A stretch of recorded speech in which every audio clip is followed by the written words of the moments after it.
ইনশাল্লাহ ইনশাল্লাহ এটা করব। আর আপনারা তো এই যে হুজুর যে কালেকশন করছে, আপনারা তো সাদগায়ে জারিয়া দিচ্ছেনই। এই মসজিদের উন্নয়ন কল্পে সাদগায়ে জারিয়া দিচ্ছেন।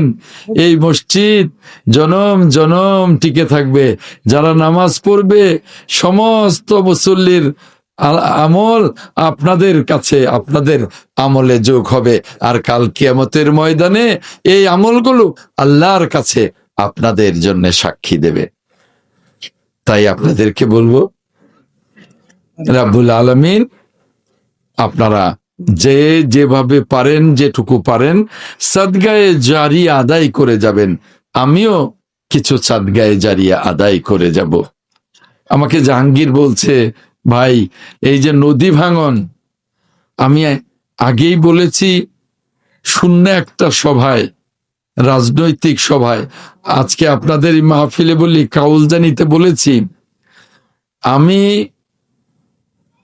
ইনশাল্লাহ আগামী সংসদ নির্বাচনে আপনাদের সন্তান হিসেবে, এই এলাকার মাটি ও মানুষের সন্তান হিসেবে আমি ইনশাল্লাহ আগামী নির্বাচনে জাতীয় সংসদে এমপি হিসেবে ধানের শীষের প্রতীক নিয়ে নির্বাচন করব।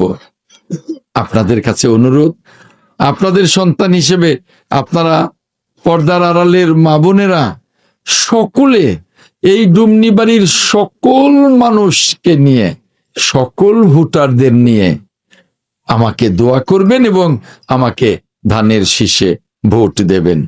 ইনশাল্লাহ আপনাদের কাছে আজকে ওয়াদা করছি, ইনশাল্লাহ নির্বাচিত হলে এই ডুমনিবাড়ি, তারপরে এই বার্তা, কল্যাণপুর, গিলাবাড়ি, মলিয়ানপুর, কাউলজানি, একেবারে পুরো নদীর পারের যে মানুষেরা আপনাদের দুঃখ দুর্দশা ঘুচাতে এই নদীর এমন করে বাঁধ দেব যাতে একটা স্থায়ী সমাধান হয়, আপনারা যাতে ভালোভাবে বাস করতে পারেন।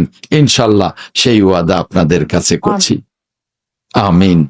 প্রিয় মুসল্লিয়ান ইকরাম, আপনারা আমাকে দোয়া করবেন এবং আপনারা পর্দার আড়ালের মা বোনেরা দোয়া করবেন এবং পুরো ডুমনিবাড়িবাসী